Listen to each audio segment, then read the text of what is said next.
warahmatullahi wabarakatuh. Masih di channel Rizky Aldi, yang dimana Rizky Aldi masih di Keraton Kesukuan Cirebon, awal mula Keraton Kesukuan Cirebon, dan dimana Rizky Aldi akan mencari dan mengorek tentang sejarah-sejarah di keraton-keraton di Cirebon ini. Oke, saya Rizky Aldi. Dimas. Oke, nanti kita akan menemui narasumber langsung ke rumahnya, di kediamannya. Oke, langsung saja kita jalan-jalan terlebih dahulu. Jangan lupa subscribe, like, dan komen.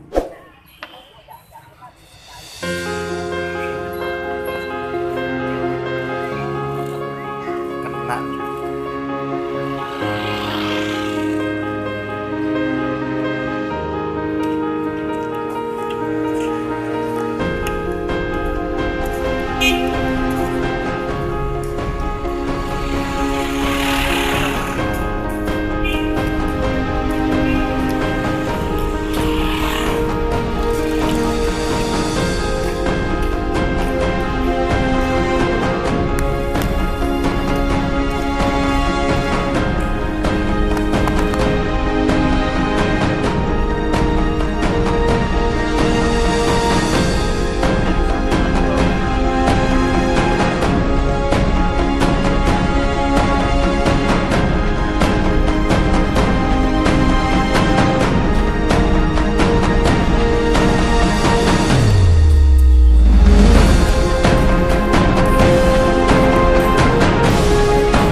Aldi, yaitu masih bersama Dimas, dan kita akan setelah kita mengambil gambar tentang Keraton Kasepuhan, bagi kalian yang ingin berkunjung di Keraton Kasepuhan bisa temui tour guide setempat dan akan dijelaskan tentang sejarah-sejarahnya tersebut.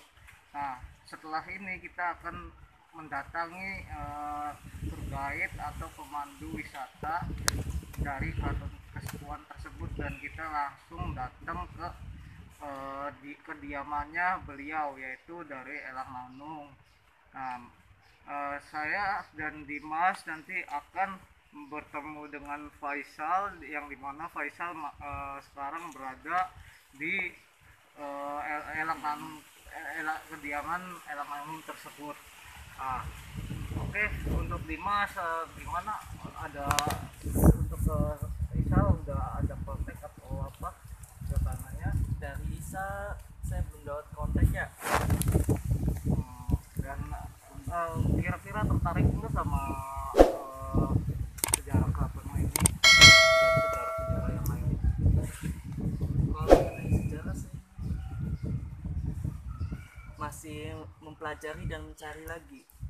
Oke, kita langsung saja. Jangan lupa like dan subscribe dari Rizky Channel yang akan menemui di kediamannya Elang Manung tersebut di Keraton Kasepuhan. Oke, lanjut aja geng, welcome back. Jangan lupa subscribe dan komen serta like di bawah ini.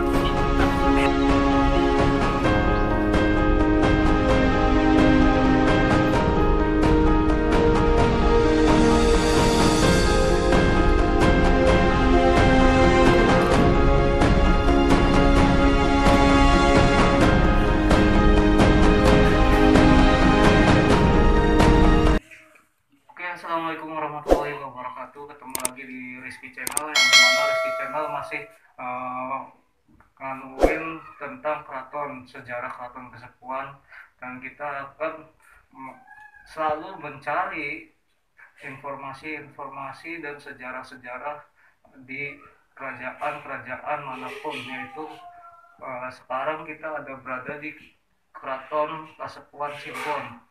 Nah, di sini saya ditemani oleh paman saya serta teman adik-adik saya. Silakan bisa diperkenalkan. Nama saya Raden Manung. Saya kebetulan adalah guide yang sekaligus juga family Keraton Kasepuhan. Gitu. Sebelumnya saya ucapkan selamat bergabung di channel ini, dan saya sebagai salah satu narasumber akan menceritakan sedikit mengenai sejarah Keraton Kasepuhan dan keberadaannya yang menyangkut fungsi-fungsi bangunan di Keraton Kasepuhan. Begitu. Adapun mengenai sejarah Keraton Kasepuhan ini, keraton ini berdiri sebagai penerus kerajaan Pajajaran, yang sebelumnya kerajaan-kerajaan dahulu itu beragama Hindu atau Buddha. Nah, setelahnya kemudian masuk Islam, dan Cirebon merupakan pemerintahan Islam yang pertama di Jawa. Berdiri sejak tahun 1430 Masehi. Pada waktu itu Cirebon bukanlah kerajaan atau kesultanan besar, makanya hanya disebut sebagai sebuah pemerintahan kecil pedukuhan yang diperintah oleh Pangeran Cakrabuana atau Raden Walangsungsang yang merupakan Prabu Siliwangi. Sementara ayahandanya Prabu Siliwangi itu adalah Raja Pajajaran yang menguasai Jawa bagian barat. Jadi kemungkinan ya ini Jawa bagian barat, ya bukan Jawa Barat. Kalau Jawa Barat itu yang meliputi provinsi yang sekarang, tapi lebih dari itu kalau yang namanya Jawa bagian barat, sampai ke daerah Tegal, Brebes, yaitu waktu dulu masuk menjadi kekuasaan Pajajaran waktu itu. Nah, adapun kerajaan Pajajaran ini berlatar belakang sebetulnya masyarakat dan rajanya itu ada yang beragama Hindu, Buddha, dan ada juga Sunda Wiwitan. Jadi suatu kepercayaan yang dianut oleh masyarakat Sunda waktu itu. Nah, kemudian setelahnya Islam masuk, maka kemudian putranya Raden Walang Sungsang itu mendirikan pemerintahan Islam yang berpusat di Cirebon. Kenapa mengambil di Cirebon? Karena daerah ini merupakan daerah atau tempat berkumpulnya para wali. Waktu itu terdapat wali-wali yang terkenal seperti Syekh Kuro, Syekh Idofi, kemudian juga Syekh Bayamina, dan lain sebagainya yang saya sendiri juga tidak bisa menyebutkannya satu persatu.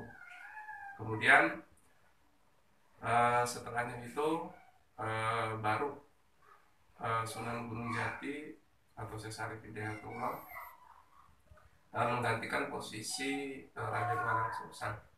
Adapun beliau adalah keponakan Raden Walang Sungsang sendiri yang memproklamirkan Cirebon merdeka sebagai wilayah yang berdiri sendiri dan kemudian mendirikan sebuah kerajaan atau kesultanan. Nah, pada waktu itu Cirebon berdirinya hampir bersamaan dengan Demak. Demak berdiri tahun 1478, kerajaan Cirebon, kerajaan Islam Cirebon berdiri tahun 1479. Demak sebagai pusat pemerintahan Islam atau kesultanan yang ada di wilayah timur, sedangkan untuk wilayah Pasundan itu dipegang oleh Cirebon. Dua kerajaan ini menjalin hubungan untuk sama-sama memajukan dan mendirikan pemerintahan Islam di tanah Jawa begitu. Nah, adapun peninggalan-peninggalan pertama yang ada di keraton itu yaitu peninggalan yang didirikan oleh Raden Walang Sungsang sebelumnya dan kemudian dilanjutkan oleh peninggalan dari Sunan Gunung Jati. Nah, adapun peninggalan Raden Walang Sungsang berdiri tahun 1430 itu adalah Dalam Agung yang sekarang itu suatu situs sebelum berdirinya Keraton Kesepuhan. Nah, setelahnya itu setelah Sunan Gunung Jati jadi raja, Sunan Gunung Jati mendirikan beberapa bangunan penting, diantaranya singgasana, tempat bersemayamnya beliau, kemudian juga ada Masjid Agung sebagai tempat ibadah, kemudian juga ada sebuah podium kebesaran raja seperti Siti Hinggil. Nah, itu adalah bangunan-bangunan awal yang didirikan oleh Raja Cirebon yang pertama, yaitu Sunan Gunung Jati. Pada era berikutnya, kemudian setelahnya Sunan Gunung Jati wafat, maka bangunan ini bertambah banyak. Gitu. Nah, nanti bisa dilihat ya, mulai dari depan itu ada Siti Hinggil, kemudian juga ke setelahnya itu ada ini Pengada. Nah, itu merupakan kantor atau tempat berkumpulnya para perwira pasukan dan abdi-abdi keraton ketika mereka membagi pekerjaan. Nah, kalau Siti Hinggil sendiri fungsinya sebagai apa sih? Siti Hinggil sendiri itu fungsinya sebagai podium kebesaran raja. Kalau ada acara di alun-alun, nah itu raja menghadirinya di situ, melihat acara di alun-alun, acara kenegaraan yang diselenggarakan oleh pihak keraton, dan raja beserta rombongan itu duduk di situ. Nah, sekaligus juga ketika ada sidang-sidang negara itu diselenggarakannya di situ yang sifatnya terbuka begitu. Jadi ada sidang yang tertutup itu ada di dalam keraton aja, dan ada juga sidang yang terbuka seperti ada sidang peradilan. Nah, itu bisa ditempatkan di situ biar masyarakat tahu gitu. Jadi tidak ada persekongkolan jahat antara terpidana sama pihak aparatur negara, maksudnya begitu. Jadi leluhur kita dari dulu juga mengajarkan keterbukaan gitu. Nah seperti itu. Katanya dari Siti Inggil ke Pengada itu emang di situ isinya apa aja di Pengada, untuk mengirim-ngirim barang kah atau gimana itu? Nah Silahkan kalau bisa di dijelaskan. Pengada Itu fungsinya sebagai itu apa? di situ ada 5 bangunan nanti yang kita lihat ya. Bangunan yang pertama itu Malang Semirang. Nah itu tempat pendudukannya raja beserta rombongan, keluarganya duduk di situ untuk melihat acara kenegaraan dari situ. Kemudian menyidang orang, mengambil keputusan. Raja juga di situ duduknya. Kemudian di sebelah timur dari kedudukan raja itu ada tempatnya jaksa negara itu di situ. Kemudian di sebelah baratnya itu ada tempat duduknya panglima atau pengawal pribadi raja. Kemudian di belakangnya, sebelah belakang atau sebelah selatan ya, itu ada 2 bangunan. Satu bernama tempat pengiring, tempat pengiring raja duduk di situ. Kemudian ada mande karesemen, itu fungsinya untuk tabuh gamelan. Nah, jadi di situ banyak gamelan, ditempatkan gamelan. Fungsinya gamelan itu untuk menyambut acara-acara yang diselenggarakan yang ada kaitannya dengan penggunaan dari bangunan Siti Hinggil. Contoh raja seumpamanya masuk ke area Siti Hinggil menyaksikan acara kenegaraan semuanya. Nah itu masuk itu dengan diiringi gamelan. Nah itu Kemudian acaranya itu biasanya kayak gimana? Setahun sekali kah atau gimana? yang sebetulnya acaranya itu banyak, cuma saya sendiri hanya mempunyai sedikit informasi mengenai itu ya.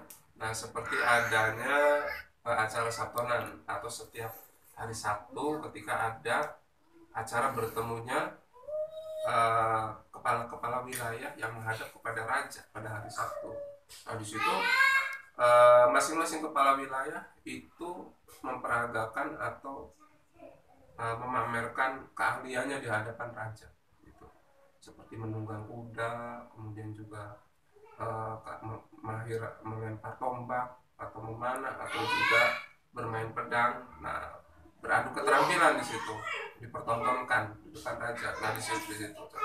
Nah itu nanti gamelan itu dibunyikan di situ. Nah, kemudian acara Idul Fitri, Idul Adha, nah itu nanti raja masuk ke situ. Nah, nanti akan diiringi dengan tabuh gamelan juga.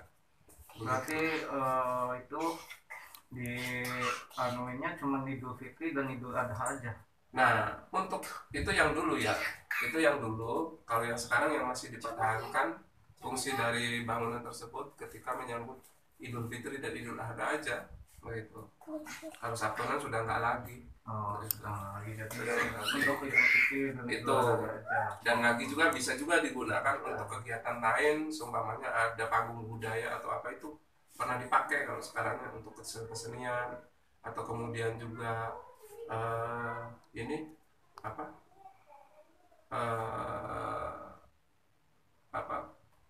peragaan keterampilan ilmu bela diri itu pernah diselenggarakan di situ juga dulu. Berarti Tahun sebenarnya 1996 kalau tidak salah. Nah itu di situ juga pernah ya Pak. Pokoknya untuk kegiatan apa aja yang menyangkut budaya seni itu bisa dipergunakan di situ. berarti menyangkut seni dan budaya. Iya bisa di situ juga.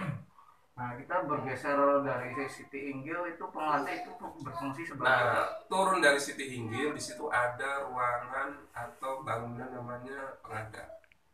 Nah, Pengada itu, Pengada artinya kubengan atau berkeliling. Berkeliling artinya menyeluruh, artinya seluruh aturan yang mengenai layanan yang ada di keraton itu diatur di situ. Jadi pusat komandonya di situ untuk para abdi dalam keraton, untuk para prajurit dalam keraton. Berarti kalau orang luar itu kita harus melapor dulu ke situ. Melapor dulu ke situ kalau ada tamu. Dahulu juga digunakan untuk tempat melapornya tamu di situ. Mau masuk ke keraton, lapor dulu di situ. Kemudian untuk pembagian kerja, para prajurit keraton itu harus menghadap ke situ kepada perwira-perwiranya. Mereka melapor dan diadakan pembagian kerja sama perwiranya di situ. Nanti ditempatkan di mana aja, nanti dari situ nanti. Kemudian juga akomodasi atau apa itu juga diatur di situ. Kemudian juga untuk pegawai sipilnya, untuk melayani keraton itu juga diatur di situ. Nah seperti itu. Nah, setelah bergeser dari Pengada, kita bergeser ke museum. Itu sebenarnya museum itu fungsinya buat apa, Pak? Museum yang sekarang itu museum modern ya. Jadi itu tempat menyimpan senjata-senjata pusaka. Nah itu bagi pengunjung dipersilakan untuk melihat di situ. Untuk tiketnya itu Rp25.000 per orang. Nah, nanti di situ bisa lihat-lihat. Jadi para pengunjung yang masuk ke keraton ini sebagai salah satu objek wisata itu masuk ke keraton ini, tiketnya Rp15.000. Nah, di museum itu ada barang-barang seperti apa? Nah, kalau untuk ke museum lagi bayar lagi itu Rp25.000. Nah itu bisa lihat seperti pedang atau senjata-senjata seperti keris. Nah itu senjata-senjata. Kemudian juga ada meriam, senjata modernnya waktu itu. Nah kemudian ada juga baju-baju perang. Terus ada juga kereta yang digunakan oleh raja dulu, raja keraton ini untuk upacara-upacara pakainya kereta namanya Singgamarong. Kemudian ada juga batu bilang penunjuk arah kiblat yang dari dulu sampai sekarang tetap di situ keberadaannya, tidak bergeser. Kemudian ada juga bandil peluru, kemudian juga baju besi, baju perang. Kemudian ada lukisannya Prabu Siliwangi. Kemudian ada baju-baju dan juga peralatan rumah tangga tempo dulu seperti itu. Saya sebenarnya tertarik nih dengan kereta Singaborong. Kereta Singaborong itu kalau nggak salah itu sebuah kereta kencana ya, Pak ya. Itu bisa dijelaskan kayak gimana kereta Singaborong itu, Pak, sejarahnya? Kereta Singaborong dibuat oleh cucunya Sunan Gunung Jati di tahun 1549. Nah, kereta Singaborong itu dinaiki oleh raja ketika raja mengadakan suatu upacara pakai kereta. Nah kereta Singaborong ini kalau dilihat fisiknya itu menggambarkan seekor makhluk ya. Nah itu makhluknya itu gabungan, ada belalai di situnya menandakan Ganesha atau pengaruh budaya dari India. Kemudian ada tanduk, itu pengaruh budaya dari Cina. Nah kemudian ada juga sayap menandakan pengaruh dari Mesir, mengambil dari simbol buruk. Nah jadi antara Arab, Mesir, kemudian Cina, kemudian India yang sama-sama tiga bangsa ini berpengaruh terhadap budaya bangsa kita. Mereka datang ke sini juga untuk menyebarkan agama Islam. Kebetulan tempat mereka mendarat itu adalah pertama kalinya, itu salah satunya pertamanya itu adalah di Cirebon begitu. Nah jadi seperti di Cina, di sini juga bangunan di keraton juga mirip kekaisaran di Cina. Kemudian juga ada ini simbol-simbol di batik Ganesha atau apa itu pengaruh dari India begitu. Nah seperti itu. Kemudian juga ada lukisan-lukisan mengenai buruk dan lain sebagainya. Lukisan kaligrafi itu pengaruh dari budaya Arab. Nah seperti itu. Oke, nah, setelah dari kereta Singaborong bergeser sedikit, saya agak tertarik juga. Itu lukisan Prabu Siliwangi itu sebenarnya kayak gimana, Pak? Lukisan Prabu Siliwangi itu dilukis oleh seorang pelukis ya. Nah itu lukisan sekarang itu beliau bermimpi bertemu dengan Prabu Siliwangi, katanya ya parasnya atau bentuk fisiknya seperti itu, maka kemudian dilukis. Jadi itu berdasarkan mimpi yang secara kebetulan, mungkin karena beliau itu seorang pelukis dan juga taat beribadah, jadi mendapatkan petunjuk gitu. Jadi lukisannya itu rupa Sunan Prabu Siliwangi itu seperti itu, maka dilukis dan kemudian pihak keraton berkenan untuk menyimpannya di museum. Nah, seperti itu. Nah katanya lukisan tersebut katanya itu bisa gerak sendiri gitu, itu sebenarnya jadi apa enggak? Seolah-olah itu seperti bergerak melirik. Jadi kalau orang melihat orang itu pindah tempat ke tempat lain, maka seperti lukisan itu seperti mengikuti matanya itu mengikuti kemana kita pergi. Ya sebetulnya sih itu bukan apa-apa, jadi itu karena kepandaian beliau melukis. Jadi seolah-olah matanya itu tertuju pada satu objek seperti nyata pada satu titik. Jadi ketika kita sebagai objeknya, dipandangnya kita yang melihatnya itu sebagai satu objek. Jadi kalau kita pergi kemana-mana, dia seolah-olah melihat kita gitu. Jadi kayak orang di foto, orang lihat di kamera, jadi dia bisa melirik kemana aja gitu. Berarti, jadi hidup. Berarti lukisan tersebut itu nggak ada aura mistik, nggak ada apa itu. Jadi lukisan tersebut itu dari kepandaian orang melukis tersebut ya Pak ya? Iya, kepandaian orang tersebut melukis. Kalaupun ada orang yang mengatakan itu ada kekuatan mistis, mungkin orang tersebut mengalami kontak dengan lukisan tersebut, bisa saja, karena yang namanya barang hidup itu kadang-kadang bisa seperti itu. Begitu. Jadi itu kalau secara umum sih tidak mengandung hal-hal mistis. Oke, gini, jangan lupa kalau yang mau datang di Keraton Kasepuhan atau temui tour guide setempat seperti kayak paman saya serta tour guide yang lain. Kalian jangan lupa berkunjung dan juga subscribe di bawah ini. Kita masih terus mengusut tentang sejarah di Keraton Kasepuhan ini sampai tuntas. Bisa bergeser lagi ke Taman Dewan Daru, itu seperti apa Pak?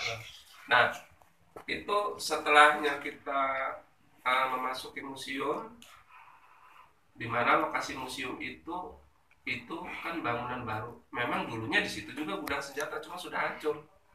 Jadi para prajurit atau pegawai keraton yang bersenjata, khususnya pegawai dalam keraton, itu kalau mau menjaga keraton itu ngambilnya itu senjatanya itu dari situ. Gitu. Kemudian mencucinya di situ. Makanya di depan museum itu ada sumur. Namanya sumur Kemandungan. Sama yang di situ itu diajak ke sana. Nah, itu nanti dari situ masuk ke keraton lebih dalam lagi, kita melewati pintu Regol 2, namanya Lawang Gledegan.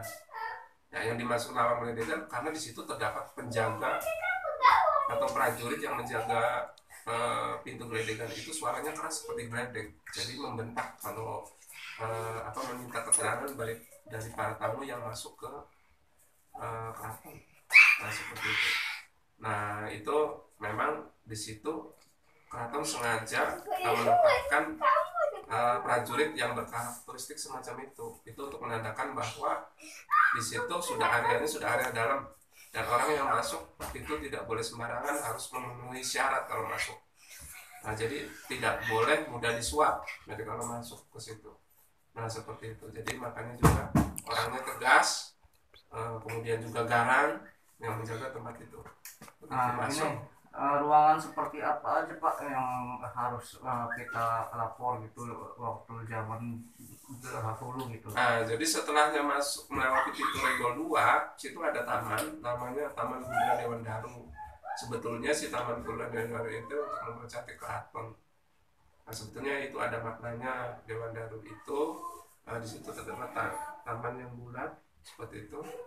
Nah, itu Di situ juga ada pohon pohon Dewan Darunya. Dewan Daru itu menandakan sifat protektif kerajaan terhadap masyarakatnya. Jadi kalau uh, pohon Dewan Daru itu kalau disejajarkan dengan sesamanya begitu, kalau subur itu akan rimbun pohonnya itu.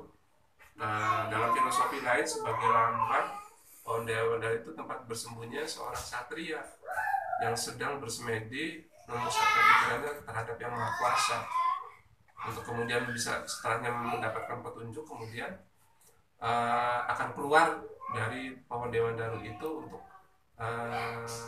menegakkan keadilan. Nah, seperti itu ya. Nah itu kan di Taman Dewan Daru kalau nggak salah itu kan ada patung macan, dua meriam, itu sebenarnya berfungsinya sebagai apa? Patung macan itu sebagai simbol penerus kerajaan Pajajaran. Jadi kalau Prabu Siliwangi itu dulu dikabarkan punya prajurit harimau dulu.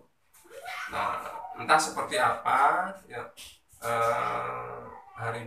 prajurit harimau itu, tapi yang jelas itu simbolnya kerajaan Pajajaran itu mau itu bahasa Sunda, itu macan kalau bahasa Jawanya. Nah, itu Cirebon sebagai penerus kerajaan Pajajaran disimbolkan dengan itu.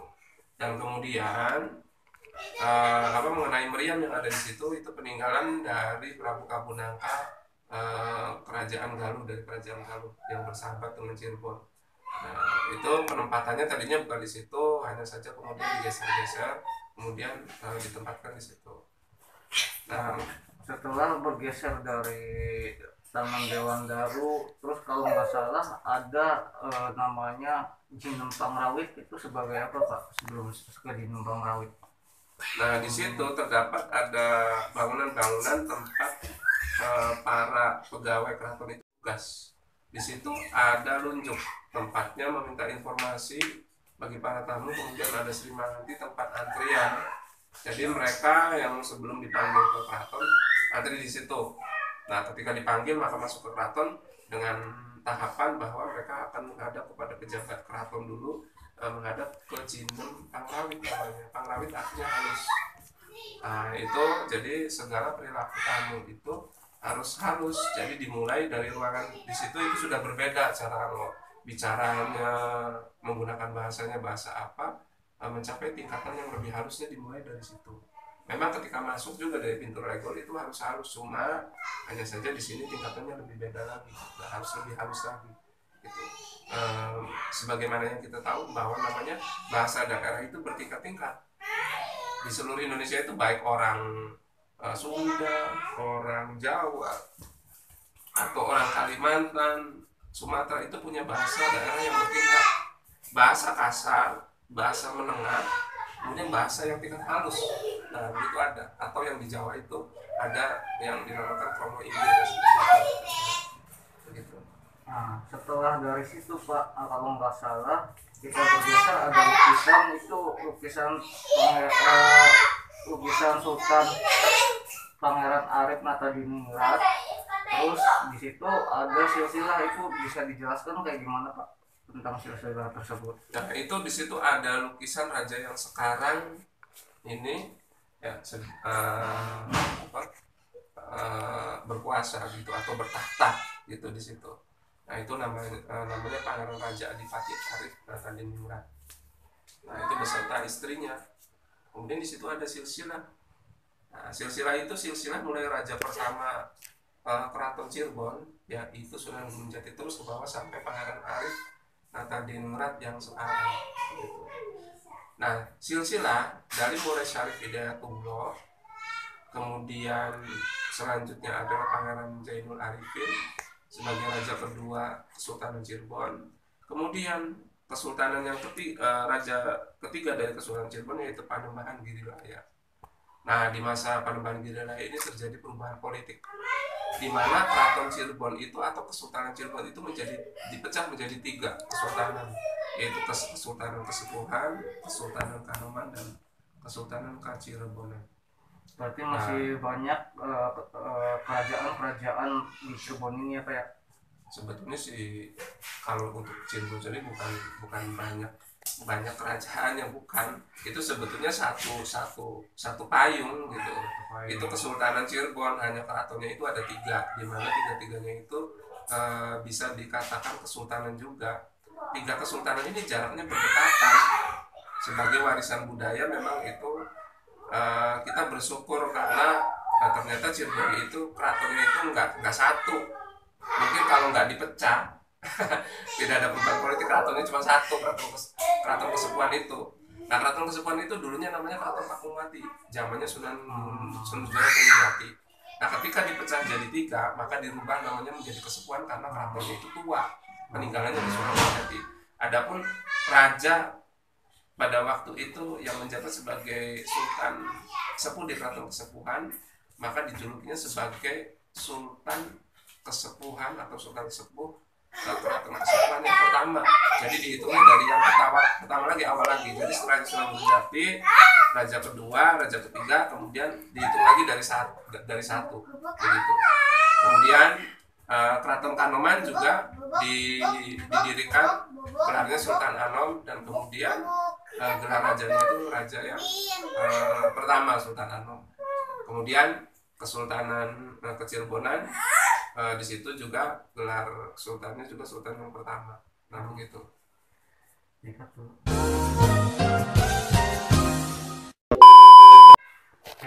Bergeser lagi dari silsilah itu ada ruangan tertutup, Pak. Nah, di situ sebenarnya ruangan apa, Pak? Yang masuk ke dalam terus itu ada di situ bangsal pertemuan antar tamu. Jadi tamu itu setelahnya diterima di situ nanti dibawa masuk kalau mau menghadap ke sultan. Kalau memang penting urusannya itu yang harus ditangani sama sultan. Tapi kalau enggak ya cukup ditangani oleh mantri dalam atau patih dalam yang bertugas di situ. Lalu mereka pulang lagi gitu. Kemudian kalau penting ya masuk ke dalam. Biasanya yang masuk ke dalam itu para adipati biasanya. Nah, itu akan diterima di Bangsal Pringgondani oleh sultan. Sultan akan menerima laporan-laporan tugas-tugas rutin itu dari situ. Kemudian lebih masuk ke dalam lagi itu ada Bangsal Prabayaksa.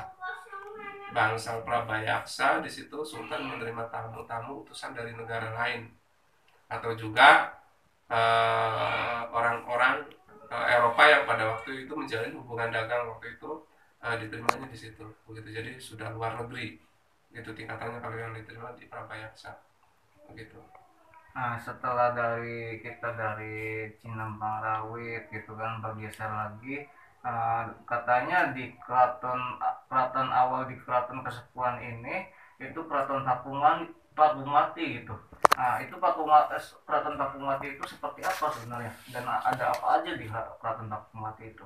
Kalau sekarang itu Keraton Pakumati yang awal ya itu didirikan oleh Pangeran Cakrabuana atau Raden Walang Sungsang di tahun 1430. Nah, kemudian setelahnya itu Sunan Gunungjati jadi raja, maka Sunan Gunungjati membangun keraton yang lebih besar. Namanya juga sama, Keraton Pakumati, Keraton Pakumati yang baru. Nah, maka kita namakan yang sekarang Keraton Pakumati awal itu adalah Keraton Pakumati yang dibangun oleh Raden Walang Sungsang. Itu terletak di sebelah timur dari Keraton Kesepuhan. Nah, di situ terdapat sumur-sumur tempat bersucinya Raden Walang Sungsang, Syekh Syarif Hidayatullah, dan juga tamu-tamu lain yang kebetulan menghadap diterima di situ. Begitu. Kemudian tempat iktikafnya Sunan Gunungjati juga ada di situ, dan juga ada bangsa Paseban atau tempatnya Sebo atau menghadapnya andahan-andahan raja kecil, maksudnya Raden Walang Sungsang dianggapnya waktu itu sebagai raja kecil dianggapnya. Ya, aku raja kecil yang bertanggung jawab langsung kepada Prabu Siliwangi waktu itu. Nah, andahan-andahannya di wilayah-wilayah itu seperti kepala-kepala desa itu menghadapnya ke situ, atau juga dijadikan tempat untuk diskusi tentang perkembangan agama Islam pada waktu itu. Di situ beliau-beliau bermusyawarah, begitu. Kemudian sisanya lagi ada situs-situs ya yang berupa tembok-tembok keraton dulu yang pada waktu itu merupakan bentuknya itu seperti bangunan zaman Hindu atau kerajaan Majapahit. Candi Bentar bentuknya seperti itu. Candi itu tumpukan, Bentar itu bata, artinya tumpukan bata merah. Terus seperti Siti Inggil juga namanya Candi Bentar, tumpukan bata merah, maksudnya namanya Candi Bentar itu. Nah, sumur-sumur tersebut apakah ada fungsinya atau bermanfaat sebagai apa Pak di situ Pak? Fungsinya tadi untuk berwudu atau bersuci bagi Raden Walang Sungsang, Sesarif Hidayatullah, atau orang-orang yang ada kebetulan ada di situ. Nah, waktu itu Masjid Agung belum ada, masjid belum berdiri, jadi di situ juga, di lokasi itu juga terdapat arah penunjuk kiblat juga di situ. Makanya berpatokannya di situ yang namanya Batu Gilang itu sekarang masuk ke area museum. Nah, jadi museum itu dibangun meliputi di mana Batu Gilang itu berada. Jadi Batu Gilangnya sih nggak pindah, tetap di situ. Hanya museumnya aja bangunannya dibuat sedemikian rupa yang meliputi tempat tersebut. Nah, itu lokasi museum yang kita lihat, ya. Itu separuhnya itu masuk area istana Paku Mati yang lama itu sebetulnya. Nah, seperti itu. Seperti itu. Ada lagi nih Pak, selain museum gitu kan, kita bergeser lagi. Sebenarnya luas dari Keraton Kasepuhan tersebut itu luasnya berapa meter atau berapa, gimana gitu Pak, bisa dijelaskan? Luas, kalau zamannya Sunan Gunung Jati itu luas ya, benteng apa, istana itu luas, ada bagian dalamnya, ada bagian ininya juga, luarnya juga. Itu bagian inti, maksudnya bagian, maaf, itu bagian inti, ada yang bagian luarnya gitu istana itu yang luasnya yang kira-kira mungkin ini sih perkiraan sekitar 80 hektar, sekitar segitu. Tapi kemudian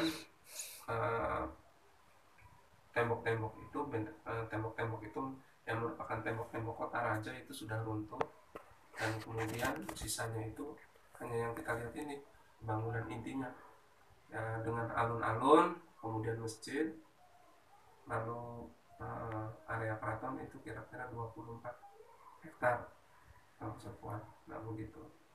Nah, setelah dari situ kita bergeser lagi nih Pak ke depan. Itu ada Masjid Agung Sangcipta Rasa kalau nggak salah itu ya. Nah, itu sebenarnya Masjid Agung Sangcipta Rasa itu berdirinya tahun berapa Pak? Dan siapa yang mendirikannya? Ada yang mengatakan tahun 1480, ada yang mengatakan tahun 1500 Masehi. Masjid Agung Sangcipta Rasa didirikan oleh para wali songo maksudnya. Wali songo itu yang kita lihat itu, yang kita kenal itu ada Sunan Gunung Jati, Sunan Kudus, Sunan Muria, Sunan Ampel, kemudian juga Sunan Kalijaga, dan lain-lainnya ya, sampai berjumlah 9. Hanya yang berperan penting pada waktu itu adalah Sunan Gunung Jati sendiri, kemudian juga Sunan Kalijaga, ada juga Sunan Ampel juga. Nah, itu diantaranya yang berperan itu yang sepuh-sepuhnya atau yang udah tua-tuanya. Nah, kalau yang mudanya itu kan seperti Sunan Muria, itu kan muda itu. Nah, gitu.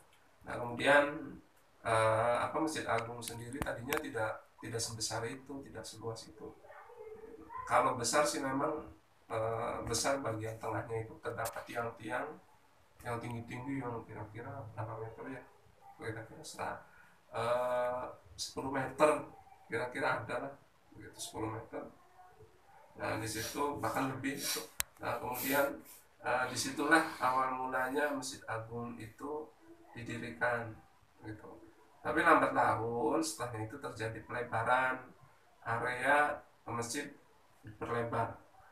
Nah, jadi yang kita sekarang ini lihat itu hasil pengembangan. Jadi kalau mau lihat yang aslinya yang dibangun oleh Sunan Gunung Jati, nah itu kita masuk ke masjid. Nah, nanti di tengah masjid, di bagian tengah ke depan itu ada masjid kunonya. Nah, itulah yang masjidnya Sunan Gunung Jati. Jadi kadang orang juga yang berkunjung di Masjid Agung itu masih belum paham. Ketika masuk ke masjid, mau ikut sholat 5 waktu berjamaah, mereka kira disitulah masjid yang dibangun oleh para wali yang sesungguhnya, karena mereka lihat kedudukan imamnya itu ada di luar masjid yang aslinya, jadi seolah-olah itunya yang masjid aslinya. Nah, masjid yang aslinya yang didirikan oleh Sunan Gunung Jati itu digunakan biasanya hanya untuk taraweh, sholat Jumat, sholat Id begitu, jadi tidak untuk sholat 5 waktu. Gitu. Nah, seperti itu. Ya udah, oke Kim, sekali lagi kita masih di kediamannya Erang Manung, yang dimana beliau sebagai tour guide atau pemandu Keraton Kasepuhan, dan saya masih ditemani adik saya yaitu yang masih mahasiswa SMA 8. Saya ingin menanyakan kepada teman adik saya juga tentang apa aja sih yang didapat dari ilmu tersebut tentang sejarah ini. Silakan. Ayo untuk Dimas. Saya di sini mendapatkan banyak sekali manfaat ya, mengetahui sumber sejarah yang sebelumnya saya tuh belum terlalu sepenuhnya mengetahui semuanya, baru setengah. Dan mungkin saya juga akan mencari informasi lebih banyak lagi untuk mengetahui sumber sejarah ini. Oh gitu. Jadi budayakan sejarah dan kembangkan terus, jangan sampai punah ya. Ya, Gitu aja. Untuk Faisal kisi dan untuk ininya barangkali ada motivasi buat sejarah ini. Motivasi ya, kalau buat motivasi itu apa ya, Kita memberi wawasan kepada kita tentang sejarah atau gimana motivasinya? apa sih, nggak tahu.